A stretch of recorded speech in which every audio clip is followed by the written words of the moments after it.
నమస్తే. ప్రస్తుత దేశ పరిస్థితి చూసుకుంటే మనము ఇది బీజేపీకి సంబంధించి కేంద్రం బడ్జెట్ కూడా రిలీజ్ చేసి అందులో తెలంగాణ పేరు ఎక్కడ కూడా కనపడలేదు. సో ఇటు ఆంధ్ర బీహార్కి ప్రత్యేకంగా బడ్జెట్ కూడా కేటాయించడం జరిగింది. సో ఇంకో వైపు తెలంగాణ చూసుకుంటే నిన్న జరిగిన తెలంగాణ బడ్జెట్లో కూడా ఇటు వైద్య రంగానికి ఏదైతే 15% విద్యా రంగానికి పెడతా అని చెప్పారో అది పెట్టలేకపోయినారు.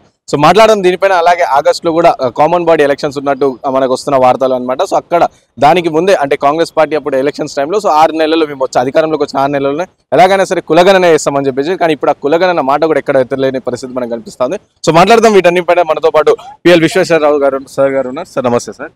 ఏదైనా బడ్జెట్, సెంట్రల్ బడ్జెట్ అయినా స్టేట్ బడ్జెట్ అయినా అదొక పబ్లిక్ పాలసీ డాక్యుమెంట్.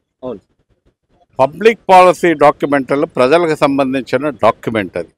అందుకే బడ్జెట్ పెట్టుకుంటాం. పెట్టుకున్న తర్వాత ఈ బడ్జెట్లో ఈ 10 నెలలు కానీ 8 నెలలు కానీ ఎట్లా బడ్జెట్ ఖర్చు పెట్టాలి, అగ్రికల్చర్కి ఎంత ఇవ్వాలి, ఎడ్యుకేషన్కి ఎంత ఇవ్వాలి, స్టేట్స్కి ఎంత ఇవ్వాలి, నార్త్ ఈస్టర్న్ స్టేట్స్కి ఎంత ఇవ్వాలి అని దాని పర్పస్.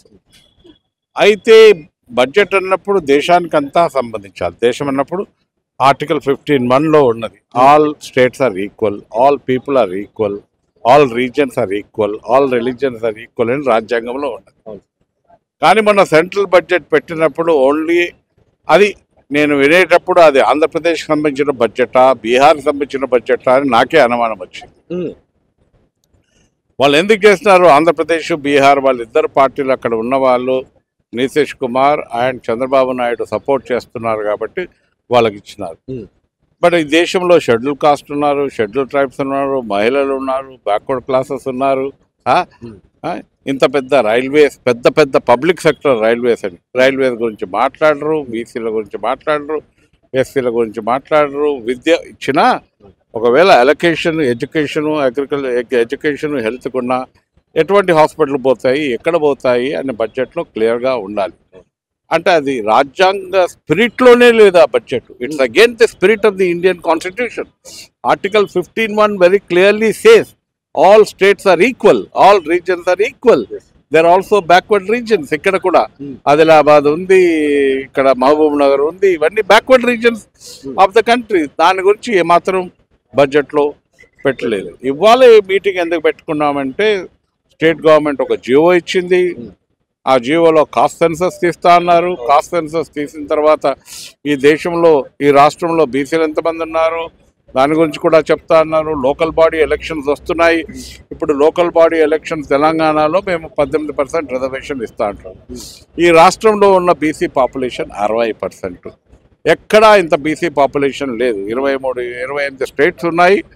28 స్టేట్స్లో ఈ స్టేట్లోనే 65% backward class, schedule tribes and minorities ఉన్నది. మన బీహార్ కాస్ట్ సర్వే జరిగింది, అక్కడ కూడా 65% బీసీలు ఉన్నదని తేలింది. కాబట్టి మా డిమాండ్ ఏంటంటే ఈ కాస్ట్ సెన్సస్ ఏదైతే తెలంగాణ స్టేట్ గవర్నమెంట్ జీవో ఇచ్చిందో ఆ కాస్ట్ సెన్సస్ తీయాలి. తీసిన తర్వాత 42% లోకల్ బాడీ. అసలు ప్రజాస్వామ్యం అంటే ఏంటి? ప్రజాస్వామ్యం అంటేనే ఈక్వాలిటీ, ఈక్విటీ, ఈక్వల్ ఆపర్చునిటీ, అందరికి ఒక ఆపర్చునిటీ. ఒక సర్పంచ్ కూడా కాకూడదా ఇక్కడ బీసీలు కానీ? కాబట్టి ఈ లోకల్ బాడీ ఒక జెడ్పీటీసీ మెంబర్ కాకూడదా, ఎంపీటీసీ మెంబర్ కాకూడదా? My demand is democracy means equal opportunity for us. కాబట్టి కాస్ట్ సెన్సస్ తీసిన తర్వాతనే లోకల్ బాడీ ఎలక్షన్ జరగాలి. అంతవరకు మేము పోరాడుతూనే ఉంటాము. నిన్న బడ్జెట్లో కూడా, స్టేట్ బడ్జెట్లో కూడా మేము అడిగింది ఏంటంటే ఎడ్యుకేషన్ పర్టికులర్లీ 15% ఇవ్వాలని అడిగాము. దానికి కావాల్సిన రిప్రజెంటేషన్ ఇచ్చినాము, అందరినీ కలిసినాము కూడా. 15% ఎందుకు ఇవ్వాలంటే ఇక్కడ మళ్ళీ చాలామంది ఇప్పుడు స్కూల్ పరిస్థితి కానీ, కాలేజీల పరిస్థితి కానీ, యూనివర్సిటీ పరిస్థితి కానీ బడ్జెట్ ఇస్తేనే కదా.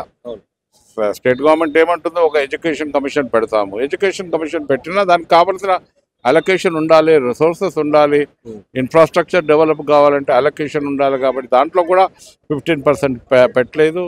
We will continue to demand for 15% of the budget for in the state government for education.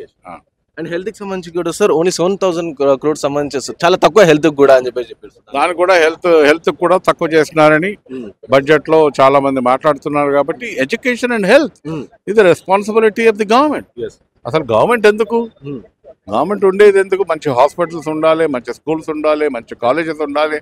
గవర్నమెంట్కి ఒక రెస్పాన్సిబిలిటీ ఉంది. స్టేట్ అన్నప్పుడు ఒక రెస్పాన్సిబిలిటీ ఉంటుంది. అది కూడా వాళ్ళు వేయకపోతే కాబట్టి it's very disappointing. Will continue to fight. Okay, thank you.